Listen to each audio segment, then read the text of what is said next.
매일 성경 묵상을 돕는 해설 가이드입니다. 안녕하세요. 묵상코치입니다.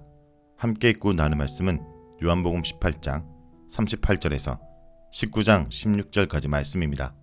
오늘 본문에서 예수님에게서 죄를 찾지 못한 빌라도는 예수님을 채찍질하는 선에서 풀어주고자 노력했습니다. 하지만 대제사장들과 하수인들은 예수님을 십자가에 못 박으라고 압박합니다. 결국 그 압박에 굴복한 빌라도는 예수님을 십자가에 못 박도록 내어줍니다. 38절에서 40절에 읽겠습니다. 빌라도가 이르되 진리가 무엇이냐 하더라.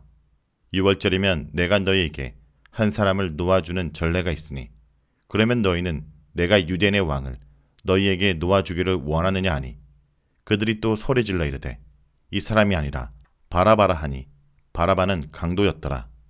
예수님의 왕권에 대해서 대화를 하고 난 후에 빌라도는 이상하게도 계속해서 예수님을 왕이라고 칭합니다.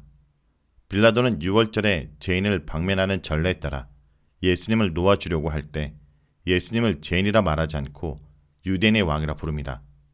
빌라도는 유대인들에게 예수님에게서 아무 죄도 찾지 못했노라 라고 말합니다. 즉 빌라도는 예수님이 왕이라고 주장하는 것이 전혀 정치적인 의미가 아니라는 것을 확신한 것입니다. 그래서 유대인들과 일종의 협상을 하려고 합니다.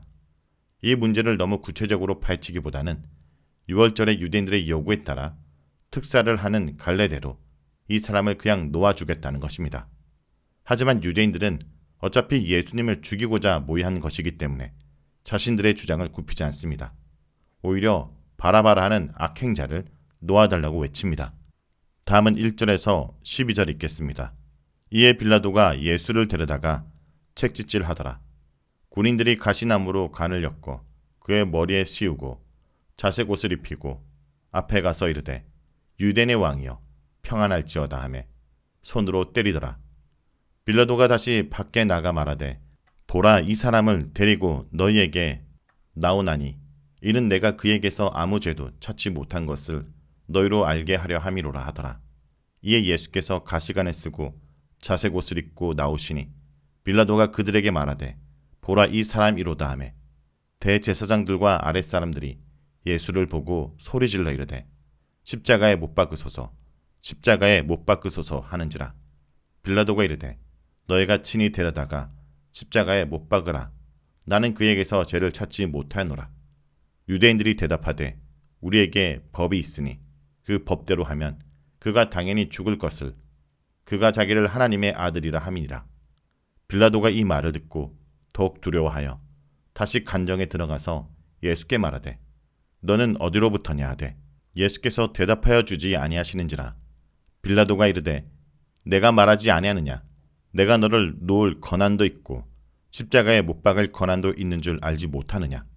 예수께서 대답하시되 위에서 주지 아니하셨더라면 나를 해할 권한이 없으리니 그러므로 나를 내게 넘겨준 자의 죄는 더 크다 하시니 이러함으로 빌라도가 예수를 놓으려고 힘썼으나 유대인들이 소리질러 이르되 이 사람을 놓으면 가이사의 충신이 아니니이다.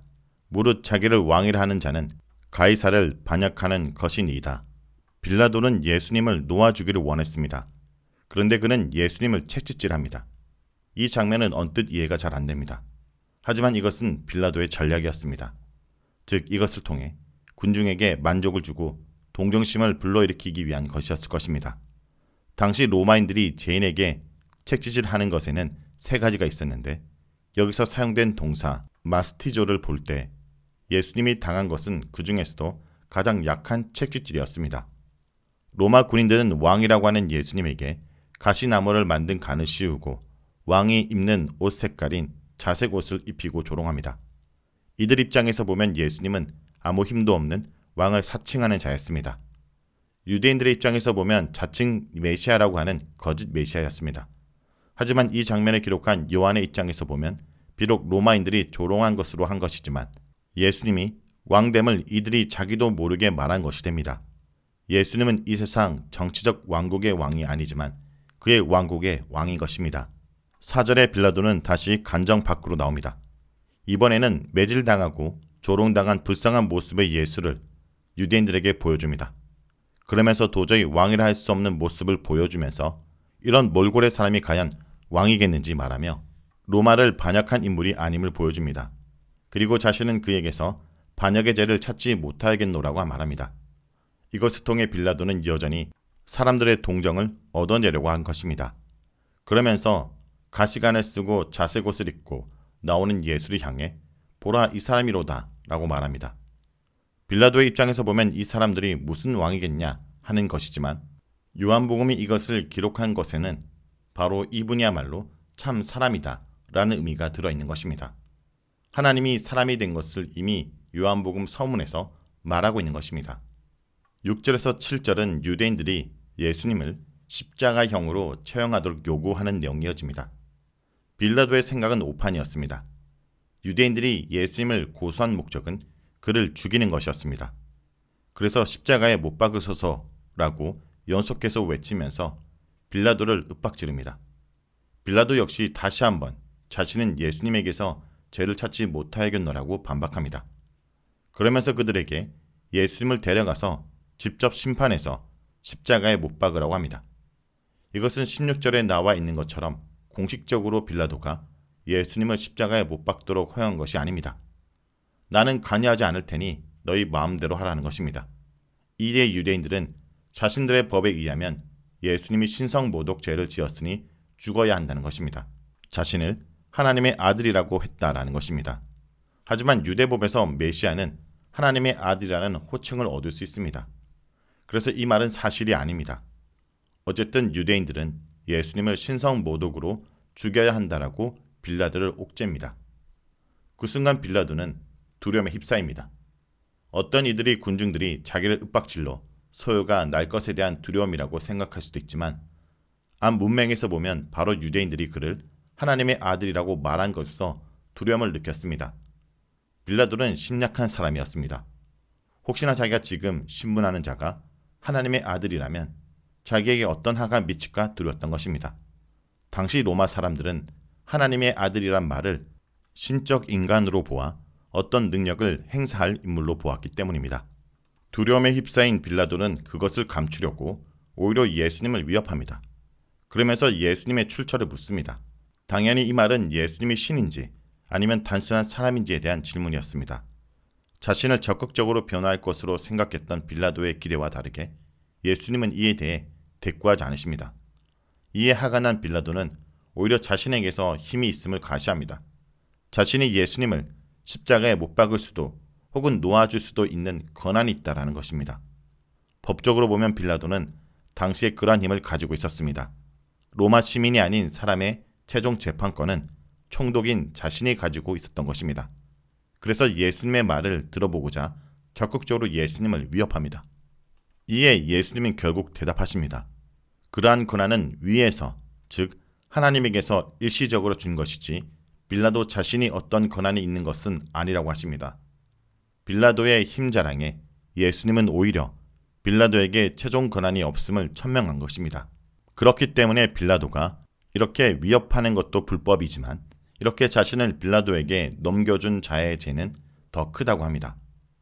그렇다면 이 사람은 누구를 가리키는 것일까요? 가룟 유다일까요? 하지만 가룟 유다는 본 문맥에서 어떤 역할이 없습니다. 아마도 대제사장인 가야바를 가리킬 것입니다. 또 그를 대표로 하는 유대 당국자들과 그들의 사주를 받아 십자가에 못 박으라고 외치는 군중을 포함할 것입니다. 다음은 13절에서 16절 읽겠습니다. 빌라도가 이 말을 듣고 예수를 끌고 나가서 돌을 깐 뜰, 히브리 말로 가바다에 있는 재판석에 앉아있더라. 이날은 6월절의 준비일이요 때는 제6시라. 빌라도가 유대인들에게 이르되 보라 너희 왕이로다. 그들이 소리 지르되 없이 하소서 없이 하소서. 그를 십자가에 못 박게 하소서. 빌라도가 이르되 내가 너희 왕을 십자가에 못 박으랴. 대제사장들이 대답하되 가이사 외에는 우리에게 왕이 없나이다니. 이에 예수를 십자가에 못 박도록 그들에게 넘겨주니라. 빌라도는 예수님의 말에 기분이 좋지 않았을 것입니다. 하지만 그는 사실 올바로 파악하고 있었습니다. 예수님에게는 죄가 없다라는 것입니다. 그래서 그를 방면하려고 무진 애를 씁니다. 하지만 유대인들의 한마디에 그는 더 이상 버틸 수 없었습니다. 스스로 왕이라고 하는 자를 놓아주면 가이사의 충신이 아니라는 것입니다. 황제를 반역하는 것이라는 것입니다. 이것은 자신의 지위는 물론 목숨까지 앗아갈 수 있는 사안이었습니다. 그래서 빌라도는 이 말을 듣고 공식 재판합니다. 그러면서도 빌라도는 예수님을 보고 보라 너희 왕이로다 하면서 예수님이 로마 황제에 위협되는 인물이 아니라는 것을 계속 천명합니다. 이것은 너희 율법의 문제일 뿐이라는 것입니다. 빌라도는 마지막으로 예수님을 놓아주려는 희망을 가지고 있었습니다. 없이 하소서, 그를 십자가에 못 박게 하소서라는 외침에도 내가 너희 왕을 십자가에 못 박으랴 하고 반문합니다. 이것은 너희 문제라는 것입니다. 하지만 유대 당국자들은 이것을 가이사 외에는 우리에게 왕이 없다라고 하여 정치적 문제로 만듭니다. 빌라도는 더 이상 버틸 수가 없었습니다. 그래서 예수님을 십자가에 못 박도록 이들에게 넘겨주고 만 것입니다. 자, 여기까지가 요한복음 18장 38절에서 19장 16절까지 말씀입니다. 오늘 말씀을 통해 우리는 무엇을 묵상하고 적용해야 할까요? 세상의 압박이 아닌 진리에 굴복해야 합니다. 빌라도는 예수님이 죄가 없다라는 것을 알면서도 유대인들의 요구에 굴복해 예수님을 십자가형에 처합니다. 예수님을 풀어주는 것은 가이사에게 반역하는 것과 같다는 비난과 위협에 무릎 꿇고 만 것입니다. 지금 내 앞에 놓인 선택의 기로는 무엇입니까?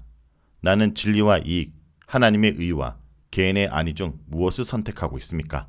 성도 여러분, 오늘 하루도 진리 대신 예수님을 따를 것인지 세상의 압박에 의해 예수님을 저버릴 건지 우리는 결단해야 된다는 것을 잊지 않길 간절히 기도드립니다.